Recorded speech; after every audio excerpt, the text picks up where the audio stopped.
They laughed when I couldn't afford new textbooks, called me names when my backpack fell apart. 5 years after college, they invited me to our reunion with one goal: to humiliate me again. But they had no idea I now owned the hotel where our reunion was happening. If you've ever been underestimated or bullied for being different, this story will hit you right in the heart. Make sure to subscribe and hit that notification bell, because by the end of this video, you'll see how karma works in the most unexpected ways. Let's dive in. My name is Evelyn, and this is the story of how my worst college bullies tried to humiliate me one last time, not knowing they were doing it in a building I owned. But let me start from the beginning, because you need to understand just how cruel people can be when they think you're beneath them. College was supposed to be my fresh start.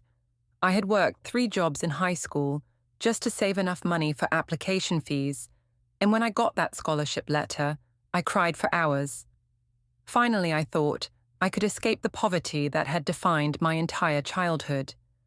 I was going to study business, make something of myself, and prove that where you come from doesn't have to determine where you're going.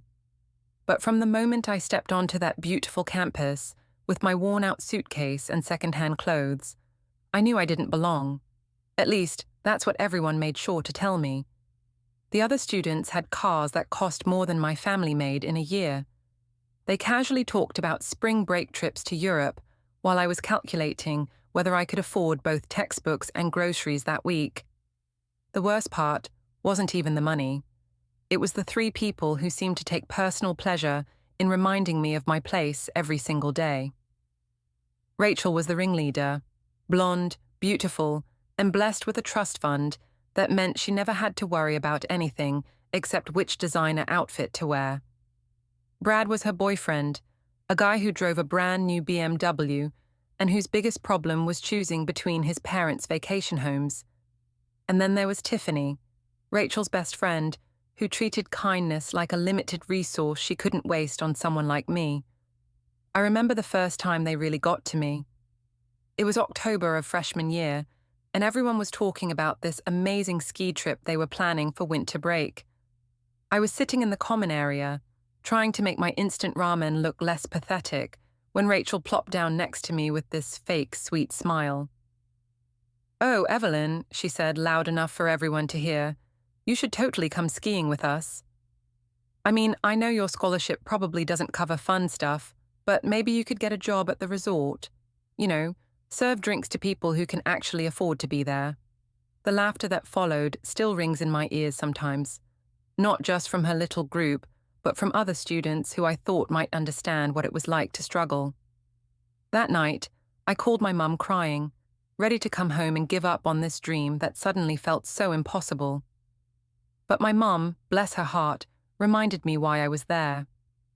"Baby," she said in that tired voice that came from working double shifts at the diner, "you're not there to make friends with people who look down on you. You're there to build something they can't take away from you.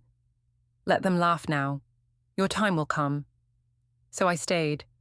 And for the next 4 years, I endured their comments, their pranks, and their constant reminders that I was different. When my backpack finally gave up and split open in the middle of the quad, spilling my carefully organized notes everywhere, Rachel made sure everyone saw her filming it for her social media story. When I had to work in the cafeteria to help pay for my meal plan, Brad would come through my line with his friends, making jokes about how I was practicing for my real career. The worst moment came during senior year. I had been working on this business plan for months, an idea for an online platform that could help small businesses connect directly with customers. I was so proud of it, and I finally got the courage to present it in our entrepreneurship class. I poured my heart into that presentation, talking about how technology could level the playing field for people who didn't have big budgets for marketing. When I finished, there was this awkward silence. Then Rachel raised her hand and said, "That's so sweet, Evelyn. It's like a lemonade stand, but online." The professor tried to redirect the conversation, but the damage was done. My classmates were smirking, and I felt so small I wanted to disappear. After graduation, I watched my classmates land jobs at their parents' companies or move to expensive apartments funded by family money. Meanwhile, I moved back home and took a job at a local marketing firm that paid barely enough to cover my student loans. But I didn't give up on my dream. Every night after work, every weekend, every spare moment I had, I worked on that lemonade stand idea. The first year was brutal. I was coding until 3 in the morning, then getting up at 6 to go to my day job. I ate more ramen in that year than I had in all 4 years of college. My mum worried I was working too hard, but I could see something building. Slowly, very slowly, small businesses were starting to use my platform. They liked that it was simple, affordable, and actually helped them reach customers. By the second year, I had my first major client, a family bakery that tripled their online orders using my system. That's when I realized I might actually have something. I quit my day job, took out a small business loan, and went all in. My apartment was basically an office. My kitchen table was my conference room. But the platform was growing. The third year changed everything. A major retail chain noticed what I was doing and wanted to partner with me. Suddenly, I wasn't just helping small businesses anymore. I was helping them compete with the big guys. The contract was worth more money than I had ever imagined possible. I hired my first employees, moved into a real office, and started to see that maybe, just maybe, I was building something important. By year 4, my little lemonade stand had become a multi-million-dollar company. We were featured in business magazines, I was speaking at conferences, and investors were calling me constantly. But you know what? I still lived in my same small apartment, still drove my old car, still shopped for groceries like every dollar mattered. Success hadn't changed who I was. It had just given me the resources to help more people. Then, 5 years after graduation, I got an email that made my blood run cold. It was from Rachel, writing on behalf of the reunion planning committee. The tone was sickeningly sweet, full of fake excitement about catching up and seeing how everyone turned out. But I could read between the lines. She had clearly been stalking my social media, seen that I still lived modestly, and assumed I was struggling. The email mentioned that they had chosen the Grand Plaza Hotel downtown for the reunion. A beautiful venue to celebrate our success, she wrote. What she didn't know was that I had purchased the Grand Plaza just 6 months earlier as part of my company's expansion into hospitality technology. I owned the building where she planned to humiliate me. I could have ignored the invitation. I could have sent a polite decline and spent the evening working or relaxing at home. But something in me, maybe that 18-year-old girl who had been humiliated too many times, decided it was time to face them, not for revenge, but for closure. I wanted to see who they had become, and I wanted them to see who I was now. The night of the reunion, I dressed simply, a nice but unremarkable dress, minimal jewelry, my old reliable shoes. I took public transportation to the hotel instead of my car, and I arrived without fanfare. As I walked into the lobby of my own hotel, I felt a strange mix of nervousness and calm. The reunion was in the grand ballroom on the second floor. As soon as I walked in, I felt the eyes on me. The whispers started immediately. I could hear fragments of conversations. "Is that Evelyn?" "She looks exactly the same." Poor thing, probably couldn't afford anything new. Rachel spotted me within minutes, and I watched her face light up with that same predatory smile she used to get before saying something particularly cruel. She glided over with Brad and Tiffany in tow, all of them looking like they had stepped out of a magazine spread about successful young professionals. "Evelyn!" Rachel squealed, throwing her arms around me in a hug that felt like a performance. "Oh my gosh, you look exactly the same. That's so sweet that you kept your authentic style." The way she said authentic made it sound like a disease. Brad shook my hand with exaggerated enthusiasm. "Evelyn, good to see you, girl. Still living in the old neighborhood?" His smile was sharp enough to cut glass. They guided me around the room, introducing me to other classmates with barely concealed glee. "Everyone, look who made it. It's Evelyn. She's still so down to earth, aren't you, Evelyn?" Each introduction felt like a small humiliation, designed to highlight my apparent lack of success compared to their obvious prosperity. The worst part was watching some of our other classmates join in. People who had been neutral or even kind to me in college were now laughing along with the popular crowd, glad to not be the target for once. It was like high school all over again, except we were all adults now, which somehow made it even more pathetic. Then Rachel clinked her glass and called for everyone's attention. My stomach dropped because I knew what was coming. This was the moment she had been planning, the grand finale to her reunion humiliation plan. "I want to make a special toast tonight," she announced, her voice carrying across the room. "College taught us all so much about life, about success, about finding our place in the world. Some of us have been incredibly blessed." She gestured to herself and her inner circle. "But we never forget that not everyone has the same advantages." She turned to me with that sickeningly sweet smile. "That's why I want to recognize someone very special tonight. Evelyn here represents something important. She reminds us to stay humble, to remember where we came from, and to help those who maybe haven't been as fortunate as we have." I felt my cheeks burning as everyone turned to look at me. This was it. This was her moment of triumph, 5 years in the making. So I thought it would be nice if we all contributed to a little fun to help Evelyn get back on her feet. "I know times have been tough, sweetie, but your college family is here for you." She actually pulled out an envelope, like she was presenting me with charity money in front of everyone. The room was dead silent except for a few uncomfortable coughs and shuffles. Even some of Rachel's followers looked embarrassed by how far she was taking this. I stood there for a moment, feeling that familiar shame wash over me. For just a second, I was that 18-year-old girl again, mortified and powerless. But then something shifted. I looked around the room, at the marble floors I had personally selected during renovation, at the custom chandeliers I had approved, at the staff members who worked for me and were watching this whole scene with confusion. That's when I realized that Michael, my hotel manager, was making his way through the crowd. He looked concerned, probably wondering why his boss was being publicly humiliated at an event in her own building. "Ms. Evelyn," he said, approaching with the respectful tone he always used, "I apologize for interrupting, but there's a small issue with the sound system. Could I speak with you for a moment?" The room went quiet. Rachel's face showed the first crack of confusion. "Ms. Evelyn," she repeated, "why is the staff bothering our guest?" Michael looked genuinely puzzled. "I'm sorry, I think there's been a misunderstanding. Ms. Evelyn owns the Grand Plaza Hotel. She's my boss." You could have heard a pin drop. The envelope in Rachel's hand suddenly looked very small and very stupid. Brad's confident smirk evaporated. Tiffany's eyes went wide like she was seeing a ghost. "That's impossible," Rachel stammered.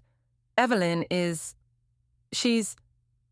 But she couldn't finish the sentence because she was finally realizing that all her assumptions had been completely wrong. I took a deep breath and found my voice. It was steady and calm, nothing like the shaky voice of that girl they used to torment. "Thank you, Michael. The sound system is fine. I think there's just been some confusion about who I am." I turned to address the room, feeling more confident than I had in years. Rachel is right about one thing. College did teach us about success and finding our place in the world. What she got wrong is assuming that success looks the same for everyone. I could see understanding dawning on faces throughout the room. People were putting pieces together, remembering my business presentation, realizing that maybe they had underestimated the quiet girl who always sat in the back. 5 years ago, when I graduated, I had an idea. A simple idea that Rachel once compared to a lemonade stand. Well, that lemonade stand became a technology platform that now serves over 50,000 small businesses worldwide. Last year, my company was valued at just over $100 million. The silence in the room was deafening. Rachel's face had gone completely white. I bought the Grand Plaza 6 months ago, not as an investment, but because I believe beautiful spaces should be accessible to everyone, not just people who are born into wealth. Tonight, seeing all of you here, celebrating your achievements in a place I built, well, there's something poetic about that. I looked directly at Rachel, who was still holding that ridiculous envelope. I want to thank you, actually. Every cruel comment, every humiliation, every time you reminded me that I didn't belong, it all pushed me to work harder, to dream bigger, to prove that success isn't about where you start. It's about how hard you're willing to work and how many people you're willing to help along the way. The transformation in the room was immediate. People who had been laughing at me 20 minutes earlier were now looking at me with genuine respect and admiration. Former classmates who had been successful in their own right were coming over to congratulate me and ask about my business. But the most satisfying part wasn't their newfound respect. It was watching Rachel realize that her entire worldview had been wrong. She had spent 5 years assuming I was failing, planning this moment of humiliation, never considering that maybe she didn't know everything about everyone. Brad tried to recover first, stepping forward with a nervous laugh. Wow, Evelyn, that's incredible. You know, I always knew you had it in you. Remember how we used to talk about your business ideas in college? I almost laughed at his desperate attempt to rewrite history, but I kept my composure. Actually, Brad, I remember you calling my ideas cute and suggesting I stick to more realistic goals. Tiffany jumped in, equally frantic. But we were just joking around. You know we always supported you, right? We're all friends here. Friends. The word hung in the air like a bad joke. These people had spent 4 years making sure I knew I didn't belong, and now they wanted to claim friendship because they found out I was successful. Rachel finally found her voice, but it came out small and shaky. Evelyn, I had no idea. If you had known I would become successful, you would have treated me differently. I finished for her.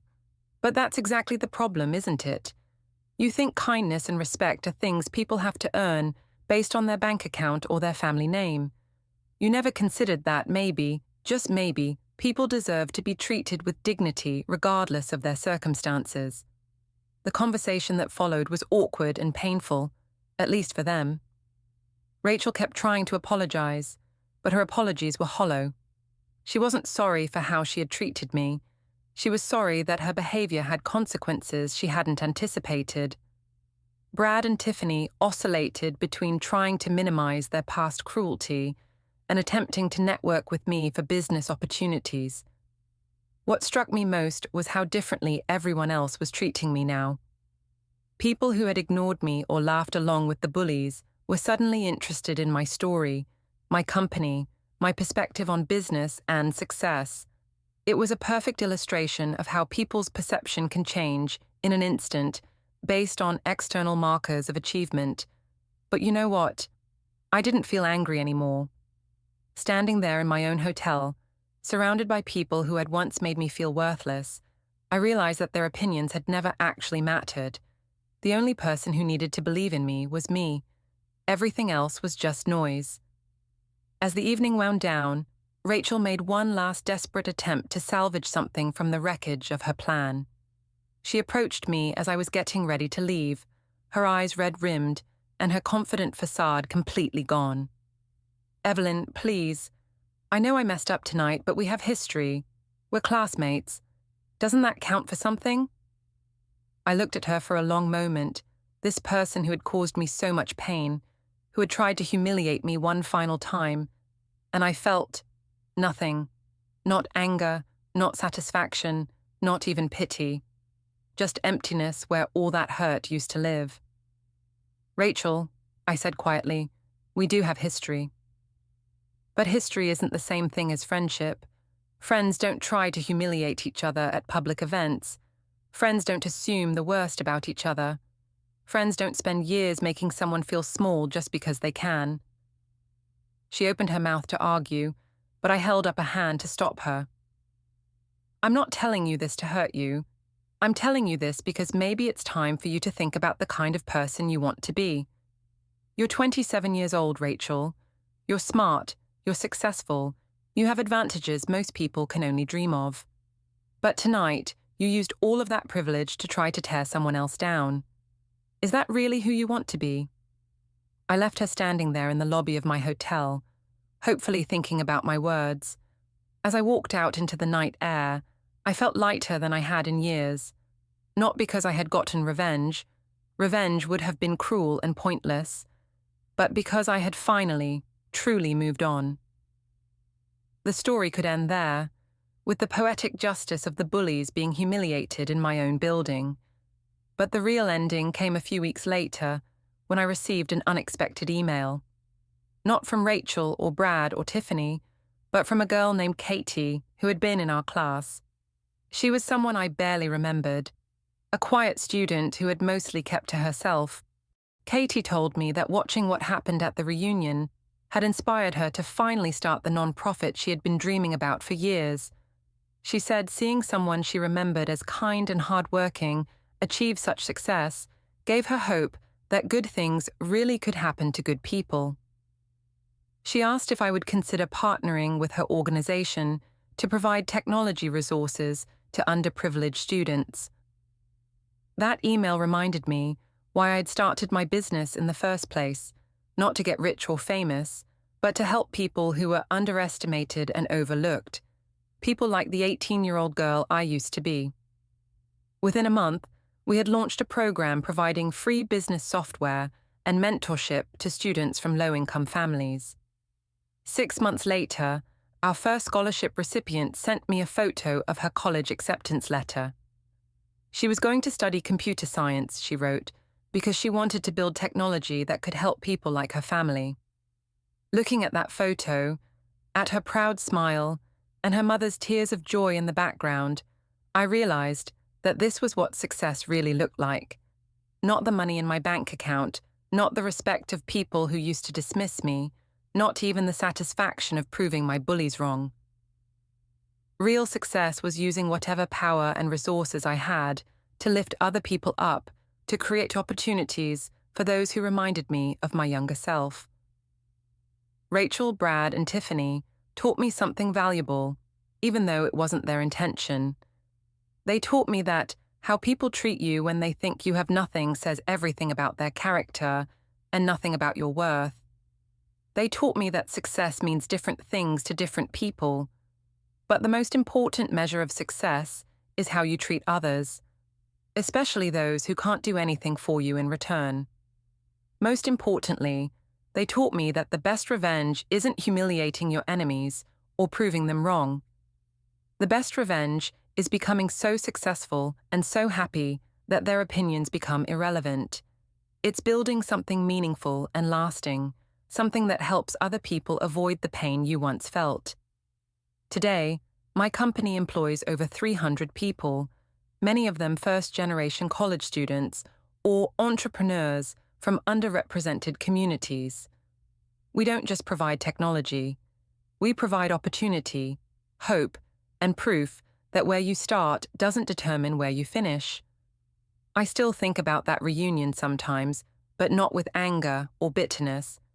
I think about it with gratitude.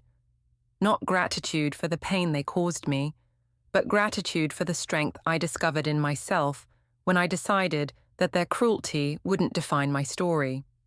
If you're watching this and you've ever been made to feel small, if you've ever been told you don't belong or that your dreams are too big, I want you to know something. They're wrong. Your worth isn't determined by your bank account, your family name, or the approval of people who peaked in college. Your worth is determined by your character, your effort, and your willingness to keep going, even when the world tells you to give up. Keep building your lemonade stand, whatever that looks like for you. Keep believing in yourself, especially when no one else does. And remember that the people who try to tear you down are usually just afraid that you'll succeed despite them. Because here's the thing about bullies. They only have power over you if you give it to them. The moment you decide that your opinion of yourself matters more than their opinion of you, they become irrelevant. And that, More than any amount of money or any moment of public vindication is true freedom. Your time will come. Trust me on that. Your time will come. Evelyn's story shows that where you start doesn't determine where you finish. Your current struggles are just preparing you for your future success. If this inspired you, hit that like button and share this with someone who needs encouragement today. Subscribe for more amazing comeback stories that prove perseverance pays off. What challenge are you overcoming right now? Share your journey in the comments. I love hearing your stories. Remember, your comeback is always bigger than your setback.